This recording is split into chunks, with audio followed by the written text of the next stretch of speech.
Hi there, my name's Rory Sykes and I'm a big believer in two things. One is partying all the time, and the second is that when the nuclear holocaust comes, and it will, I'm gonna be a breeder. My good buddy KHF has asked me to do a top 10 list for him for something that I'm an expert in recognising. So there's a lot of lemons out there. What's a lemon, you ask? A lemon is someone who likes to be a little sourpuss. It's somebody who likes to be a little grumpy pants. This even extends to the world of anime.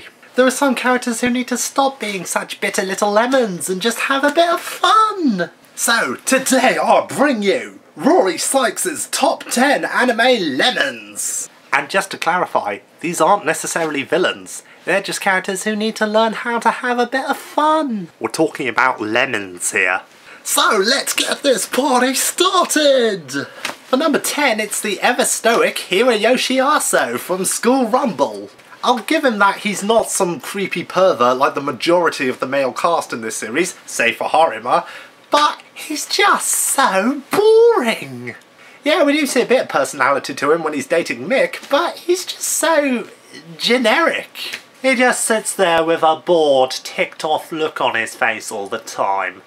You know, that kind of get-lost attitude doesn't make you seem cool, mate. It just makes you a lemon. Have a bit of fun, lad. At least smile once in a while. He only ever seems to smile when he's with Mick. There is a word that sounds an awful lot like your last name that I'd like to call you, but unfortunately I can't due to the rating of this show. Number 9 is the grumpy puss from Canon, Kyubey. If getting Asou to smile was a challenge, then getting this guy to do it is darn near impossible. Come on, you lemon, Mai doesn't mean you any harm, she's just taking care of your demon infestation. Why don't you go out to a party, have a couple of shots, and then make out with the ugliest girl there, and then throw up about it the next day? Oh, trust me, it's gross, but there's no rush quite like it. Now, moving on to number 8. Now, if there's one thing I tell all 7 of my illegitimate children, it's that Moe is pure evil, and it will corrupt your mind. Especially when you've got characters like Kagami from Lucky Star. Now, I do get it, she is meant to be a parody of the Tsundere character type, but I think it's taken to the extreme a bit too much. All she ever does is complain that her friends and her sister should be taking their school life more seriously. Well, I say you should be taking your school life less seriously, girl. Have a bit of fun, enjoy your youth, you're only young once. Don't worry about your homework, I've never been to school a day in my life, and me talk good. You only get one life, you gotta live it! Number 7 I don't think requires a lot of explanation. The Saiyan Lemon, known as Vegeta, is far too obsessed with being the strongest in the universe. Oh, who cares about how strong you are? You don't need to be the strongest in the universe to enjoy a good party.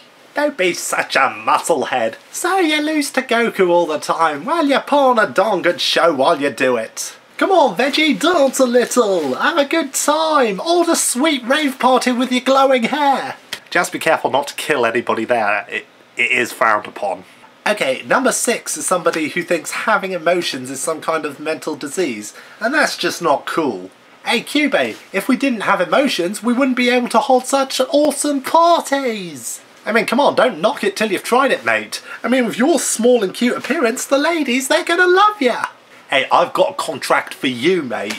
A contract to not be such a bitter little lemon and to just have a good time. Just, when you're at a party, don't eat yourself while you're there. I knew a guy who did that once and it wasn't pleasant. I won't go into the details. Right, now there were a couple of lemons in Fruits Basket, but the one who stands out the most to me is Hiro Sohma. He's a mouthy little brat who does nothing but complain and criticise others, never taking anybody else's feelings into consideration, except for maybe Kisa's. Right, I do get it. He blames himself for Kisa getting hurt and is jealous of the fact that that sweet Toru was able to help her out where he couldn't. I do understand that, I really do, but it's no call for him to be such a mouthy little brat. Look, Hiro, if you want to win young Kisa's heart, you've got to stop being such a little sourpuss.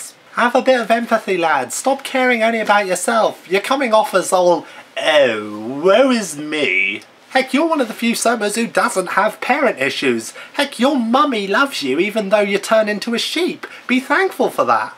Just chill out, boy. Have some fun. For For number 4, I'm going to be talking about someone who I'm surprised could possibly be a lemon.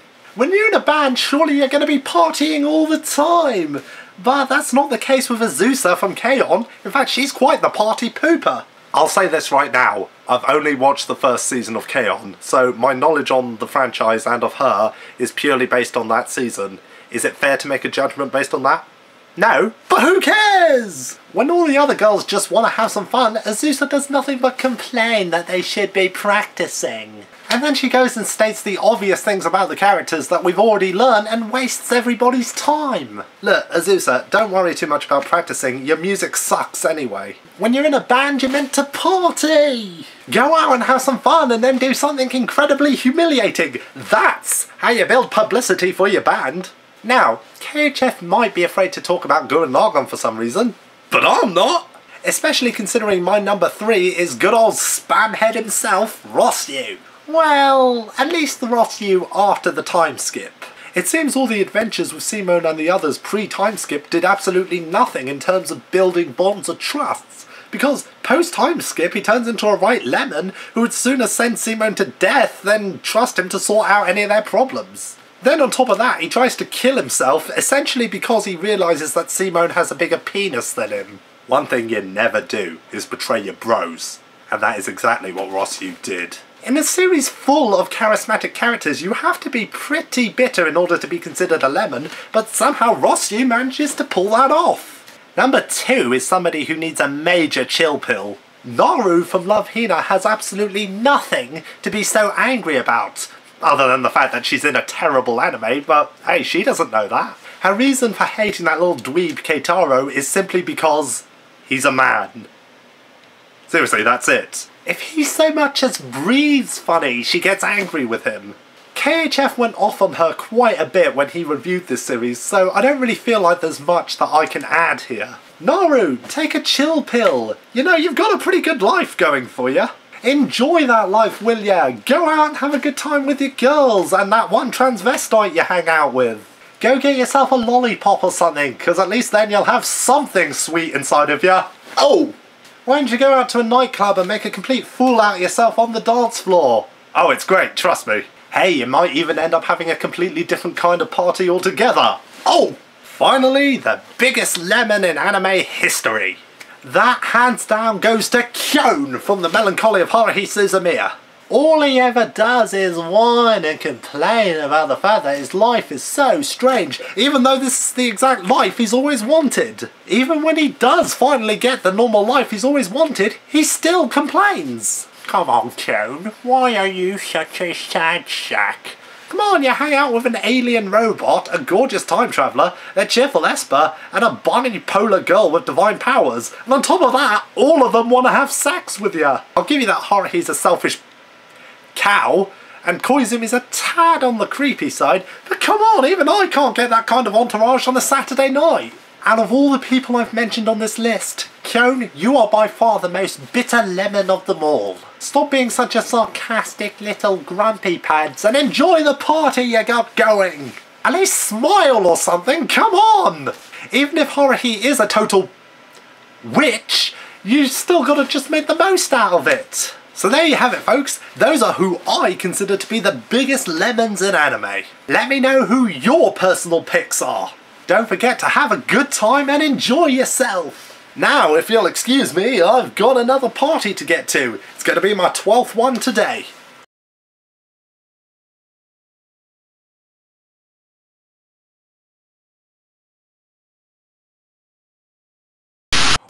Getting sweat on these goggles, it's hard to see. I mean, yeah, when he's dating Mick, we see a better character to... hold it there. I look like a male, oh, what's her name? What's her name? The girl from Scott Pilgrim. Ramona, yeah. I look like a male Ramona Flowers with this wig and these goggles on. Okay, number 6 is somebody who thinks having a Hey, Kyubey, if we didn't have emotions, how would we be able to... Well, I do get it. You know, he blames himself for Kisa getting hurt and is jealous of the fact that sweet Toru was able to help her to get better. When you're... Oh. Go out and have some fun and then do something incredibly humiliating. That's how you build publicity for your band. The fact that that is true is the saddest part of this video. Now, KHF made... Still not fully recovered from the tonsillitis. It seems like all the adventures with Simone and friends... It seems all the adventures with Simone and the others pre-time skip did absolutely nothing in terms of building bond... Number 2 is somebody who needs to... Now, if you'll excuse me, I've got another party to get to. It's going to be my 12th one today. Oh, it feels so good to get that off.